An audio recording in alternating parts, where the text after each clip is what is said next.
AP రాజకీయాలపై మాజీ MP Undavalli Arun Kumar మరోసారి ఆసక్తికరమైన వ్యాఖ్యలు చేశారు. మార్గదర్శి అంశాన్ని ఇంతటితో తాను వదిలిపెట్టాలని కూడా ఆయన చెప్తూ ఉన్నారు. మార్గదర్శిపై చర్చకు సిద్ధమా అని ఇదివరకు టీడీపీ అధికార ప్రతినిధి అంటే జీవి రెడ్డి ఒకసారి సవాల్ చేశారు.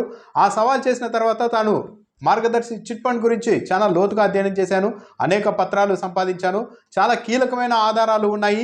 ఈ దేశంలో ఇలా కూడా ఒక చిట్ ఫండ్ కంపెనీని నడుపుతారా అని వాటన్నింటినీ చూసిన తర్వాత తాను ఆశ్చర్యపోయానని కూడా ఆయన చెబుతున్నారు. ఇలాంటి మనుషులు మన దేశంలో ఇంకా ఉన్నారా, రామోజీరావు లాంటి వారు అన్న అభిప్రాయం తనకు కలిగిందంటున్నారు. చట్టాలన్నీ పక్కన పడేసి చట్టాలు ఏవి తనకు వర్తించవు అని ఒక వ్యక్తి వాదించడం ఈ దేశంలో సాధ్యమా అన్న అభిప్రాయం తనకు కలిగిందంటున్నారు. త్వరలోనే ప్రత్యేకంగా మీడియా సమావేశం పెట్టి ఆ ఆధారాలన్నింటినీ ప్రత్యేక మీడియా సమావేశంలో తాను బయట పెడతానని కూడా ఆయన చెబుతున్నారు. 2006లో ఈ మార్గదర్శి గొడవ మొదలైనప్పుడే అప్పట్లో న్యాయవాది సాంబశివరావు తనను ఉద్దేశించి అసలు రామోజీరావుని ఏమి టచ్ చేయలేవు, అన్ని పార్టీలు అన్ని కోర్టులు ఆయనకే మద్దతుగా ఉన్నాయి, నువ్వు ఏమీ చేయలేవని నాతోనే అన్నారు. ఆ సమయంలో నేను ఒక ఎంపీని అని చెప్పాను, ఎంపీ అయినా సరే ఏమీ లేదు, మీ పార్టీ ఆల్రెడీ సరెండర్ అయిపోయిందని కూడా ఆ రోజు ఆయన చెప్పారు. ఆయన చెప్పిన 2-3 రోజులకే రామోజీరావు కోడలే స్వయంగా తనను ఆఫ్టర్ ఆల్ ఎంపీ, తమను ఏం చేయగలుగుతారు, మేము పెద్దోళ్ళం అంటూ కూడా అప్పట్లో మాట్లాడారు.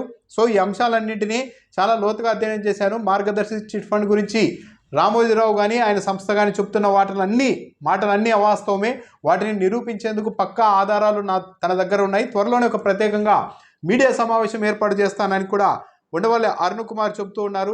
జగన్మోహన్ రెడ్డి మీద అర్బన్లో కొద్దిగా వ్యతిరేకత ఉన్నమాట వాస్తవమే, కానీ వైఎస్ఆర్ కాంగ్రెస్ పార్టీ ధీమా మొత్తం పథకాల లబ్ధిదారుల మీద ఉన్నారు. నేను యాక్చువల్లీ జనసేన టీడీపీ కలుస్తూ ఉన్నప్పుడు ఏ అధికార పార్టీ అయినా కూడా అధికార పార్టీలో వణుకు రావాలి, కానీ వైఎస్ఆర్ కాంగ్రెస్ పార్టీలో కానీ నేతల్లో కానీ అలాంటి వణుకు టెన్షన్ ఎక్కడా తనకు కనిపించలేదు. పైగా వైసీపీలోని కొందరు పెద్దలు తనతో ఒకసారి పల్లెలకు వెళ్ళి చూడండి, రాజమండ్రిలో కూర్చొని కాదు అని ధీమాగా చెప్తూ ఉన్నారు. జనసేన టీడీపీ కలయిక వల్ల రావాల్సినంత వణుకు అయితే వైఎస్ఆర్ కాంగ్రెస్ పార్టీలో తనకు కనిపించడం లేదు అని కూడా ఉండవల్లి అరుణ్ కుమార్ చెబుతూ ఉన్నారు.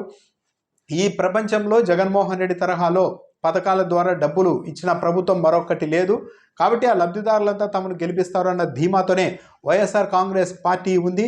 ఎక్కడైనా సరే మధ్యతరగతి వాళ్ళు ఓపెన్గా బహిరంగంగా మాట్లాడుతూ ఉంటారు, విమర్శిస్తూ ఉంటారు, కానీ దిగువ అంటే పేదలు మాత్రం బహిరంగంగా ఏది మాట్లాడరు.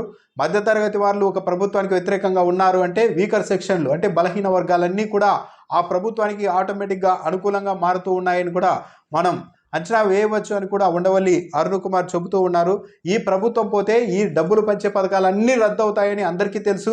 చంద్రబాబు నాయుడు వస్తే ఆయన ట్రాక్ రికార్డ్, ఆయన చరిత్ర అందరికీ తెలుసు, కాబట్టి ఈ పథకాలన్నీ రద్దు అవుతాయి అన్న అభిప్రాయం కూడా భయం కూడా ప్రజల్లో ఉందని కూడా ఉండవల్లి అరుణ్ కుమార్ చెబుతున్నారు. ఒకవైపు ఏమో ఈ రాష్ట్రం దివాలా తీసింది జగన్మోహన్ రెడ్డి దెబ్బకు అని చంద్రబాబు నాయుడు చెబుతూనే తిరిగి ఆయన మేనిఫెస్టోలో ఇంతకంటే ఎక్కువ చేస్తాను అంటూ చెబుతూ ఉన్నారు. ఇది ఎలా సాధ్యం? దీనిపైన చంద్రబాబు నాయుడు చెప్తున్న ఈ మాటలపైన అసలైన చర్చ జరగాలి, కానీ ఆ చర్చ జరగలేదని కూడా ఉండవల్లి అరుణ్ కుమార్ చెప్తున్నారు. సో అయితే మార్గదర్శికి సంబంధించి పక్కా ఆధారాలు తన దగ్గర ఉన్నాయి. త్వరలోనే ప్రత్యేకంగా మీడియా సమావేశం ఏర్పాటు చేసి వాటిని ప్రజలకు వివరిస్తానని ఉండవల్లి అరుణ్ కుమార్ చెప్తున్నారు. జనసేన టీడీపీ కలిసినప్పటికీ కూడా వైసీపీలో అయితే వణుకు కనిపించడం లేదు. పల్లెల ఓట్ల మీద, వీకర్ సెక్షన్ల మీద ఎక్కువగా వైఎస్ఆర్ కాంగ్రెస్ పార్టీ ఆధారపడి ఉన్నట్టుగా తనకు అనిపిస్తోంది అని కూడా ఉండవల్లి అరుణ్ కుమార్ చెప్తూ ఉన్నారు.